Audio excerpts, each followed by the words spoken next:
Salut à toutes et à tous, nous sommes le mardi 1er septembre 2020, je suis Sarah Menei, vous écoutez Flash Foot.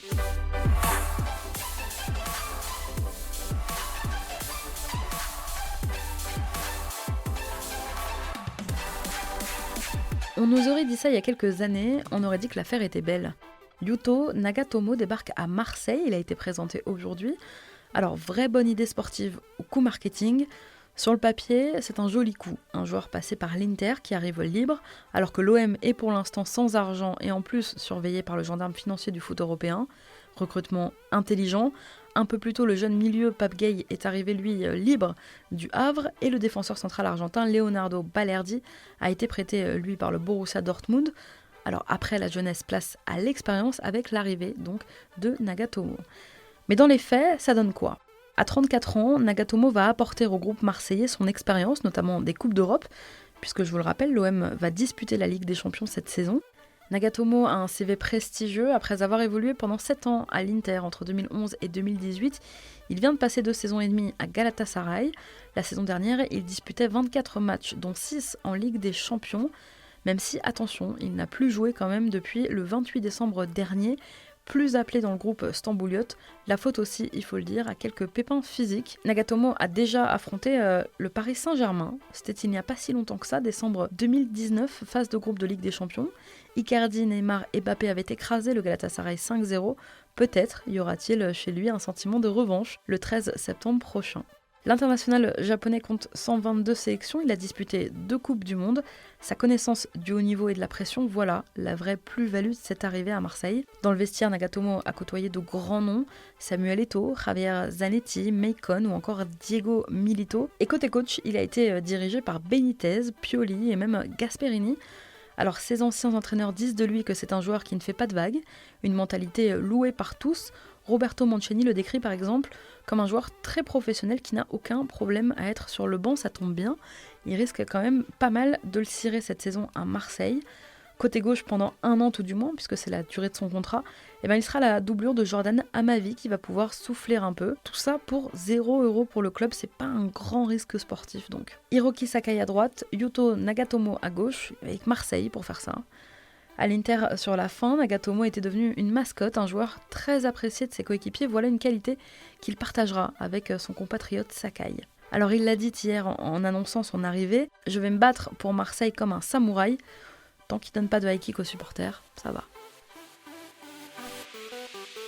Allez, on passe à notre tour des clubs, l'actu essentielle de vos 20 clubs de Ligue 1, et on commence par Angers. Le SCO n'a jamais autant fait parler de lui dans les rubriques faits divers depuis quelques mois. Aujourd'hui, on apprend que c'est Stéphane Bauken qui va être convoqué devant la justice. Alors les faits remontent au 6 août dernier à Angers. Au volant de sa voiture, l'attaquant du SCO a effectué un dépassement en franchissant une ligne continue, ce qu'il ne faut absolument pas faire. Ce que lui a fait remarquer un automobiliste qui était en fait un policier en civil. Alors s'en est suivi une altercation. Bauken a reconnu les faits, il va être jugé pour conduite dangereuse avec mise en danger de la vie d'autrui. Bauken risque jusqu'à 1 an d'emprisonnement, 15 000 € d'amende et la suppression de son permis de conduire. L'horloge tourne et toujours pas de grandes arrivées du côté des Girondins de Bordeaux. Un départ, en revanche, le jeune défenseur des Girondins Alexandre Loret, 23 ans, va être prêté à Villefranche, équipe de National. Il était déjà prêté à Dunkerque la saison dernière. Le joueur va pouvoir bénéficier de plus de temps de jeu qu'à Bordeaux, où son contrat expire en juin 2022. Raymond Domenech vole à la rescousse des Brestois. L'ancien sélectionneur des Bleus, devenu consultant aujourd'hui pour la chaîne L'Équipe, n'a visiblement pas digéré la défaite des valeureux soldats d'Olivier Dalloglio dimanche soir face à Marseille. Défaite, je vous le rappelle, 3-2. C'est une injustice pour Brest, voilà ce qu'il a déclaré hier soir sur le plateau de L'Équipe du soir. Raymond, s'il y avait une justice dans le foot, ça se saurait. Supporters dijonnais, prenez votre mal en patience, on ne peut toujours pas s'abonner à Gaston Gérard. Inutile d'insister auprès de la billetterie ou de multiplier les demandes sur le site internet du club. Le DFCO fait une pause dans sa campagne d'abonnement. Pas de vente de nouvelles cartes car la limite des 5000 adhérents est déjà atteinte. Pour l'instant, le club est limité par la jauge imposée par le gouvernement. Il n'y a pas de dérogation accordée pour aller au-delà. À Lens, Jonathan Klaus est de retour à l'entraînement, recrue estivale des 100 et or. Klaus avait été testé positif au Covid quelques jours seulement avant le coup d'envoi de la Ligue 1, alors que le club promu a entamé sa préparation en vue du match contre Paris le 10 septembre, le défenseur a été autorisé à reprendre l'entraînement cette semaine. Il pourrait même prendre part à son premier match jeudi midi, un amical prévu contre Charleroi. Saviez-vous que le LOSC a rompu ce week-end une terrible malédiction ?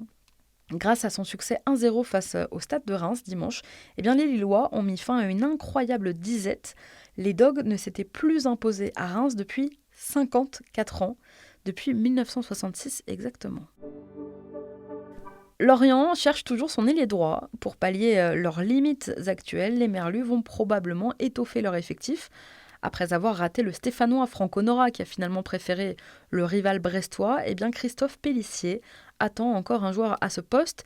Stéphane Diarra blessé, c'est Quentin Boigard, milieu de formation, qui dépanne finalement à ce poste, sans démériter, il faut le dire. Il reste encore un peu de temps au Merlu pour trouver la perle rare, puisque le mercato estival s'achève cette année le 5 octobre. On continue notre tour des clubs avec l'Olympique Lyonnais dans un instant, mais avant ça, c'est l'heure de notre déclat du jour et aujourd'hui elle est signée Neymar.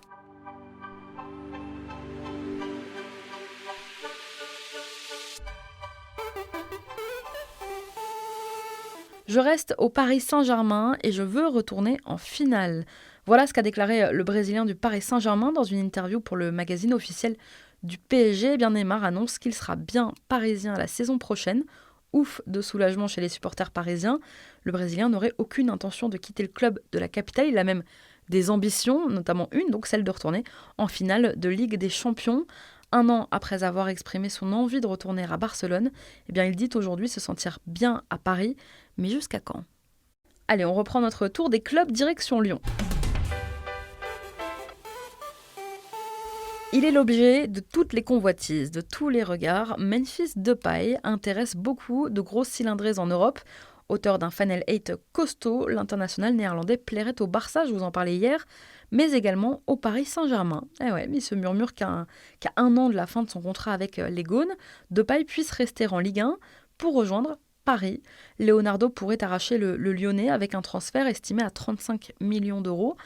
Alors, depuis le temps que Jean-Michel Aulas crie haut et fort qu'il faut que les Parisiens recrutent en Ligue 1, on a hâte de voir si le président de l'OL est finalement prêt à lâcher son précieux. C'est un feuilleton qui revient chaque été. On en parle tout le temps. Où ira Morgan Sanson ? Les connexions britanniques de Paul Aldridge, vous savez, le conseiller spécial de Jacques-Henri Hérault, auraient mené à des pistes en Première Ligue. Selon les médias britanniques aujourd'hui, 4 clubs anglais se sont penchés sur le cas de Sanson. Le milieu marseillais à la cote chez nos amis british, on parle de West Ham, de Wolverhampton et même de 2 promus, Fulham et Burnley. Affaire à suivre. C'est l'une des grandes fiertés des Grenats. Kalidou Koulibaly a bien grandi depuis son passage à Metz, son club formateur.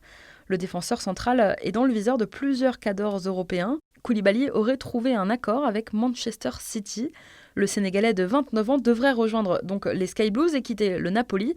City aurait même proposé de doubler le salaire de l'ancien Messin.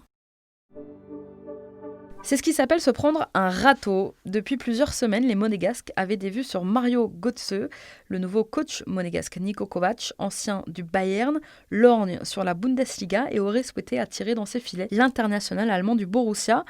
Il y aurait bien eu une discussion entre les deux parties avant que le joueur ne décline finalement la proposition, privilégiant 2 autres pays étrangers. Selon le quotidien allemand Bild, ce sera l'Espagne ou l'Italie pour ce qui sera la première expérience étrangère de Götze. C'est une rumeur qui circulait depuis plusieurs semaines à la paillade. Laurent Nicolin est sorti de son silence pour la confirmer. Le président du MHSC a ainsi évoqué la situation du gardien bordelais Benoît Costil, qui, on le sait, cet été a eu des envies d'ailleurs. Il aurait pu venir à Montpellier, je cite Laurent Nicolin. Il y a eu des discussions, Franck Bellassène, donc c'est l'agent de Costil, m'a contacté pour me dire qu'il y allait sûrement y avoir un changement d'entraîneur à Bordeaux et qu'il pouvait essayer de sortir Benoît libre. J'ai répondu que ça pouvait nous intéresser. Alors voilà, Benoît Costil aurait pu arriver à Montpellier.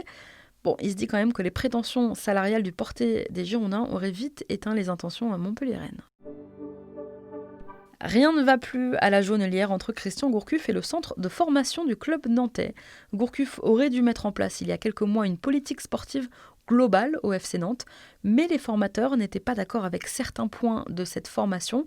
Les formateurs parmi eux, notamment Stéphane Ziani, coach des U19, qui reproche aux techniciens bretons de ne pas s'intéresser assez aux jeunes. Résultat, éclat de voix, désaccord. Aujourd'hui, l'entraîneur nantais est en conflit avec une grosse partie de la formation. On part à Nice, où l'on déborde toujours d'idées pour faire plaisir à ses supporters. On a créé même un concours de pronostiqueurs, compétition digitale gratuite. Les supporters du gym peuvent participer avant chaque journée de championnat en pariant sur les résultats de leur équipe. Alors pour ça, rendez-vous sur le site du club.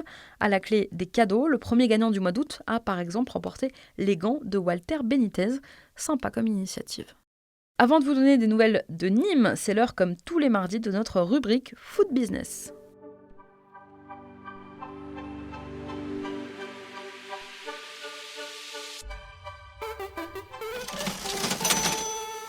Coup de projecteur aujourd'hui sur les contrats de sponsoring dans le foot. Chaque saison, pour faire leur promotion, les marques sont prêtes à dépenser beaucoup d'argent pour équiper clubs et stars.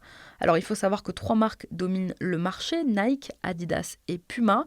Dans les pieds des plus grands joueurs de la planète, comme Cristiano Ronaldo, Messi ou Griezmann, eh bien les 3 marques annihilent facilement la concurrence que pourraient incarner des marques comme New Balance ou Umbro. Ils ont quasiment le monopole. Mais aujourd'hui, on remarque qu'un équipementier en particulier fait un retour en force, c'est Puma. Depuis quelques saisons, le géant allemand est le grand vainqueur du mercato des marques. D'abord Arsenal, Leicester, puis de gros contrats avec le Borussia Dortmund, Manchester City ou encore l'Olympique de Marseille.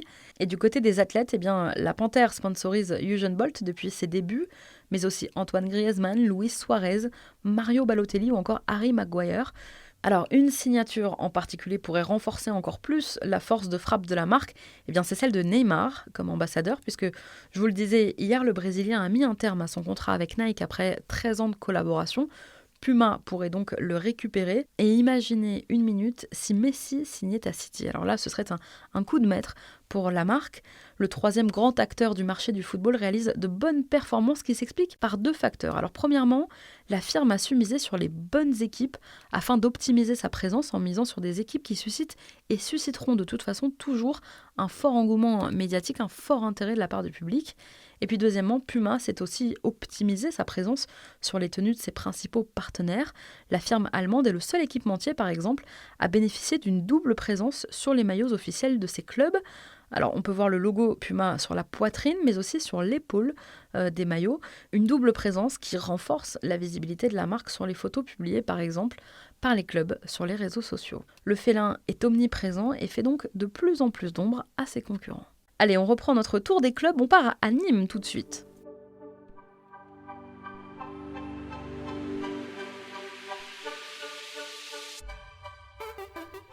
Coup d'œil aujourd'hui sur le latéral gauche des Crocos, Birger Meling, auteur d'une remarquable performance pour sa première sous le maillot de Nîmes lors de la première journée de Ligue 1.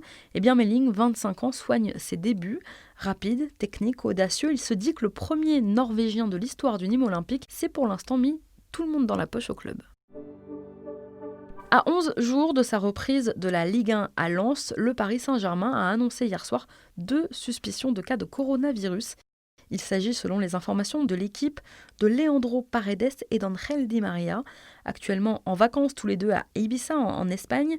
Le club précise que l'état de santé des 2 hommes est rassurant et qu'ils sont tous les 2 soumis au protocole sanitaire adapté et donc à l'isolement. Et si Edouard Mendy quittait déjà le stade rennais ? Chelsea cherche en ce moment absolument une doublure à Kepa, auteur de prestations plutôt décevantes la saison dernière. Eh bien, le club londonien aurait déjà ciblé 2 noms, le Lillois, Mike Maignan, je vous en parlais la semaine dernière, mais aussi donc Edouard Mendy, qui sort d'une première saison aboutie au stade rennais. Il était arrivé l'été dernier du stade de Reims et il intéresserait donc beaucoup les Blues, des Blues qui auraient déjà transmis une première offre de 15 millions à Rennes, puis une seconde de 18 millions et 2 millions de bonus. Alors Maignan ou Mendy, il faut choisir. Décidément, rien ne va plus pour Stéphane Ruffier, toujours écarté malgré la fin de sa mise à pied. Eh bien, Ruffier a été rappelé à l'ordre par sa hiérarchie car il portait mal le masque. Le gardien stéphanois a reçu un courrier pour un motif sanitaire. Il aurait baissé, voire enlevé son masque au moment de monter dans sa voiture sur le parking du centre d'entraînement. Des informations du journal L'Équipe. L'AS Saint-Étienne dément un acharnement contre son joueur et se justifie en affirmant que plusieurs contrevenants dans son effectif avaient reçu le même rappel. Ouais. Pas de repos pour les Braves. Pendant la trêve internationale, le Racing Strasbourg va affronter Stuttgart samedi 16h en amical. Stuttgart 16e du dernier exercice en Bundesliga. La rencontre se disputera au Robert-Schleins Stadion à Stuttgart. Merci beaucoup d'avoir été avec nous. C'était Sarah Menei. Vous écoutiez Flash Foot. On se retrouve demain.